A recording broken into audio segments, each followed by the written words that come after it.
Hi guys, कैसे हो आप सब लोग। उम्मीद करती हूँ आप सब लोग ठीक होंगे एंड बढ़िया होंगे। तो चलिए शुरू करते हैं माई माफिया लवर का नेक्स्ट एपिसोड। लास्ट एपिसोड में हमने ये देखा था कि जो हमारी आर्या, राधिका और ईशान होते हैं, ये तीनों अपने मेंशन में बैठकर हॉल में मूवी देख रहे थे। मूवी कोई और नहीं, एक हॉरर मूवी थी जो कि काफ़ी ज़्यादा डरावनी थी। पहले तो ईशान और राधिका दोनों ड्रामा करते हैं कि हमें डर नहीं लगता, लेकिन जैसे ही मूवी में एक डरावना सीन आता है, राधिका कसकर आर्या का हाथ होल्ड कर लेती है, जिससे कि राधिका के लंबे नाखून आर्या के हाथ में धंस जाते हैं। हमारा ईशान भी डर रहा था। चलिए आज के एपिसोड की तरफ चलते हैं। राधिका और ईशान को इस तरह से डरते हुए देखकर आर्या बोली, अब क्या तुम दोनों को अभी डर नहीं लग रहा? अभी कुछ देर पहले ही तो तुम दोनों बोल रहे थे कि तुम दोनों को हॉरर मूवी से डर नहीं लगता, लेकिन मुझे दिखाई दे रहा है कि तुम दोनों को कितना डर लग रहा है। अभी मूवी सिर्फ शुरू हुई है और तुम दोनों की ऐसी हालत हो गई है। राधिका आर्या से खुद दूर होकर और ईशान राधिका को देखते हुए बोला, अरे हम डर थोड़ी ना रहे हैं, हम तो बस ऐसे ही मजाक कर रहे थे, है ना राधिका? हाँ बिल्कुल, इसमें डरने वाली क्या बात है। आर्या मुस्कुराकर उन दोनों को ही देख रही थी, क्योंकि वो उनके चेहरे पर उनका डर साफ नज़र आ रहा था, और साथ में ये भी कि वो दोनों कैसे ना डरने का नाटक कर रहे थे। जैसे ही इधर मूवी ख़त्म होती है, आर्या ने देखा कि राधिका सो चुकी थी। ईशान भी अब अपने रूम में सोने के लिए चला जाता है और आर्या राधिका को अपनी बाह में उठाकर उसे अपने रूम में ले आती है। वो उसे बेड पर लिटाती है और ख़ुद भी उसके पास लेट जाती है। वो कुछ देर तक राधिका को बस एक टक लगाए देख रही थी, उसके बाद उसकी भी आँख लग जाती है। धीरे दिन बीत रहे थे और इन दिनों में राधिका की तबीयत काफ़ी सुधर चुकी थी और आर्या ने राधिका का बहुत अच्छे से ख्याल भी रखा था। एक सुबह राधिका और आर्या दोनों ब्रेकफास्ट कर रहे थे। राधिका नाश्ता करते हुए बोली, क्या मैं अपने दोस्त को यहाँ बुला सकती हूँ मुझसे मिलने के लिए? राधिका आर्या से आई कांटेक्ट अवॉइड कर रही थी। आर्या राधिका की तरफ देखते हुए बोली, बुला सकती हो तुम, लेकिन तुम्हें मुझसे पूछने की इसको ज़रूरत नहीं है। वो तुम्हारी दोस्त है और ये घर भी तुम्हारा है, तो तुम इस बारे में मुझसे पूछने की कोई ज़रूरत नहीं है। आर्या की बात सुनकर राधिका आर्या की तरफ देख रही थी, लेकिन आपने ही तो मुझसे कहा था कि मैं बिना अपनी परमिशन के कुछ नहीं कर सकती, और मुझे तो आप बिल्कुल समझ नहीं आती कि आप का कब मूड मुझे मारने का दिल करता है और कब बदल जाता है। ये सुनते ही आर्या सीरियस एक्सप्रेशन के साथ बोली, हाँ मैंने तुमसे ये ज़रूर कहा था कि तुम मेरी परमिशन के बिना कुछ नहीं कर सकती, लेकिन मैंने ये नहीं कहा था कि तुम अपनी मर्ज़ी से अपने दोस्त से भी नहीं मिल सकती। बस हर चीज़ जानना चाहती हो ताकि तुम्हें कोई तकलीफ़ ना हो या तुम्हें कोई हार्म ना कर सके, लेकिन नहीं, तुम्हारे लिए तो मैं हमेशा से एक मॉन्स्टर रही हूँ, एक बुरी इंसान। तुम्हें तो यही लगता है ना? मैं सही कह रही हूँ ना राधिका? राधिका उसकी तरफ मुंह बनाकर देखते हुए बोली, हाँ आपने बिल्कुल सही कहा, इस दुनिया में मेरे लिए आपसे बुरा कोई नहीं हो सकता। और खैर, जब आपने ये सब कह ही दिया है तो मुझे किसी की भी परमिशन लेने की ज़रूरत नहीं है। तो इसका मतलब ये है कि मैं कहीं भी आ जा सकती हूँ, जो मेरा मन करेगा मैं वो कर सकती हूँ।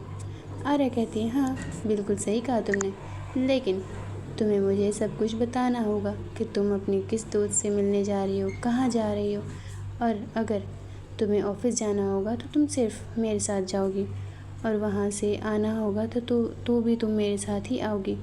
तुम्हारे साथ हमेशा बॉडीगार्ड्स रहेंगे, चाहे तुम्हें अपनी दोस्त से मिलने जाना हो या कहीं शॉपिंग करने जाना हो, और सबसे पहले उस बारे में तुम्हें मुझे बताना होगा, और अगर तुम्हें कहीं भी अकेले जाने की कोशिश की या छुपाने की कोशिश की, तुम्हारे लिए ये अच्छा बिल्कुल भी नहीं होगा, समझी? राधिका आर्या को गुस्से में देखते बोली, नहीं, आप पहले मुझे बता दीजिए कि आप अपने आप को क्या समझती हैं? मैंने आप किससे शादी की है? मैं आपकी वाइफ हूँ, कोई गुलाम थोड़ी। मैं आपसे हर बात पूछूँ, और मुझे अपने साथ बॉडीगार्ड्स नहीं चाहिए, और वैसे भी मेरे साथ जो होना था वो हो चुका है। अब मेरे पास ऐसा कुछ भी नहीं है कि कोई मुझे नुकसान पहुंचाना चाहे, और जब आप इस तरह से मुझसे बिहेव करती हैं तो मुझे बिल्कुल भी पसंद नहीं आता। मुझे ऐसा लगता है कि मैं अपनी ज़िंदगी बस एक गुलाम की तरह जी रही हूँ।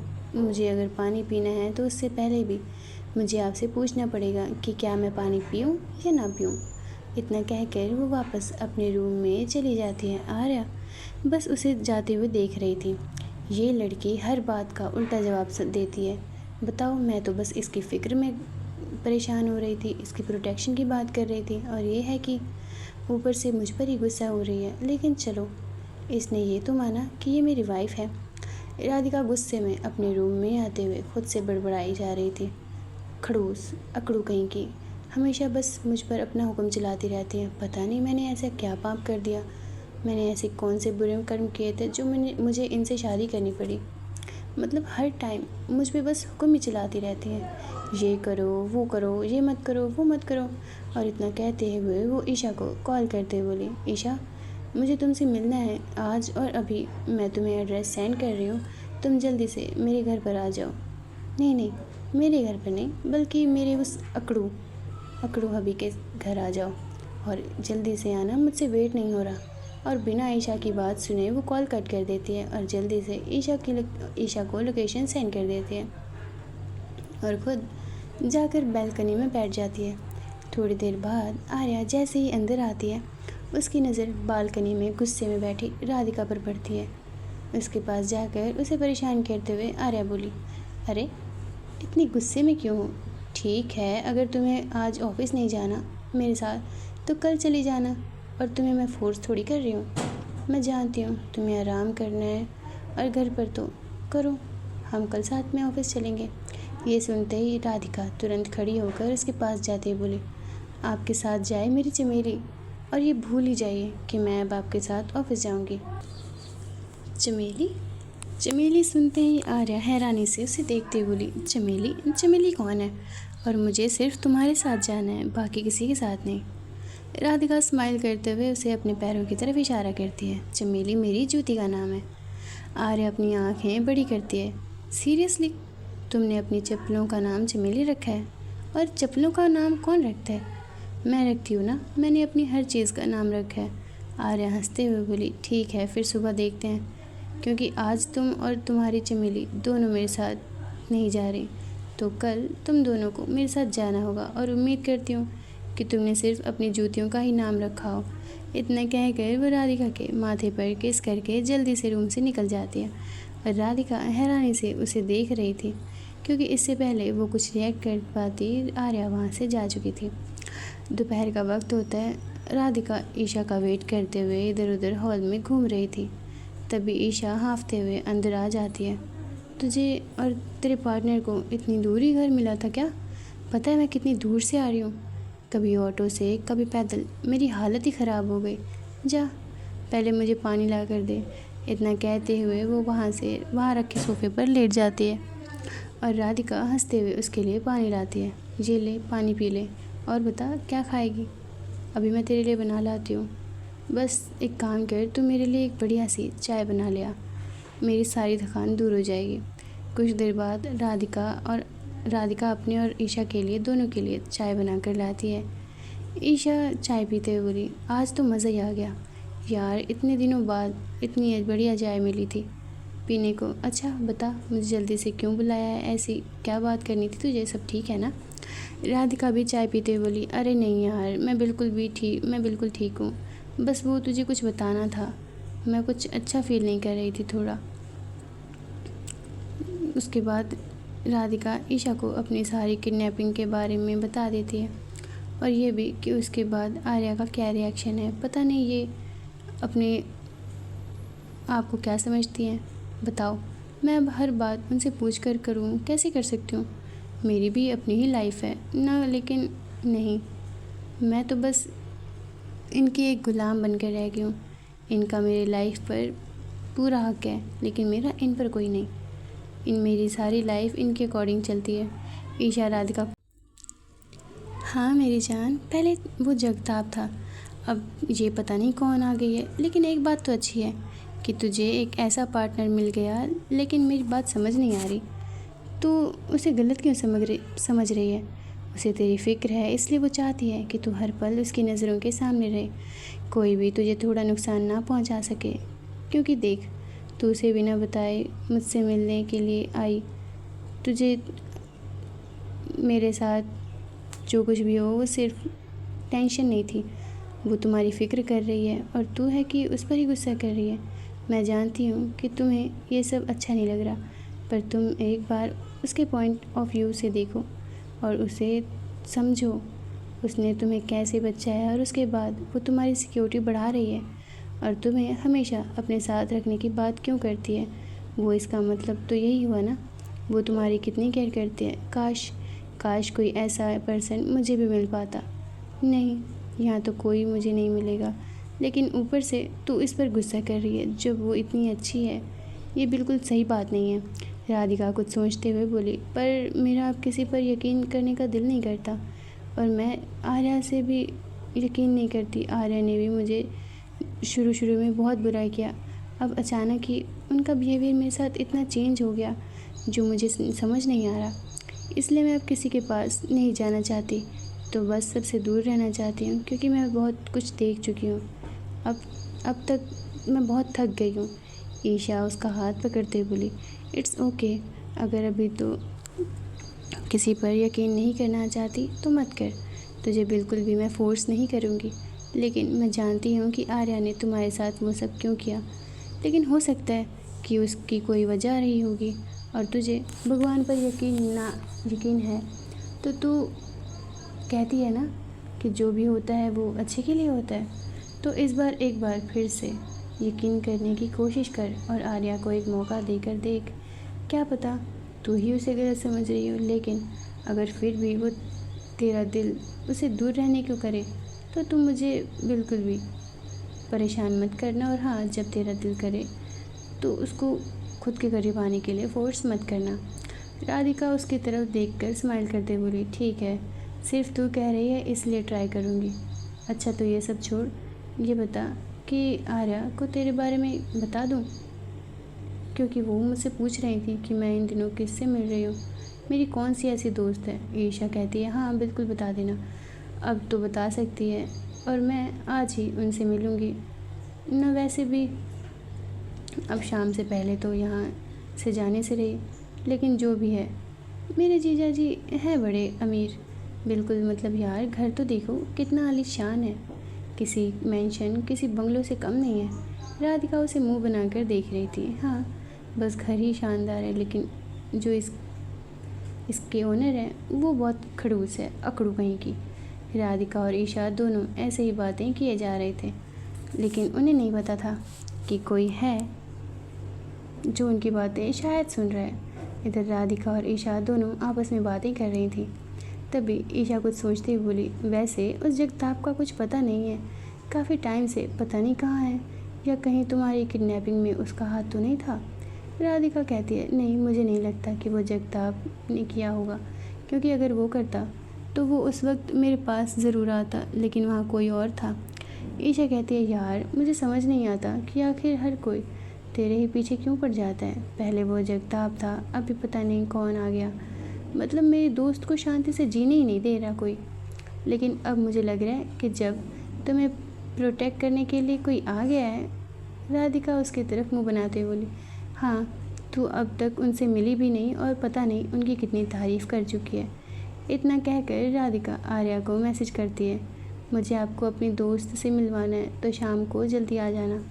इधर आर्या को जैसे ही राधिका का मैसेज मिलता है वो तुरंत ईशान को बोलती है, ईशान आज हमें घर जल्दी जाना है, तो तुम देख लो शाम को कोई मीटिंग ना हो।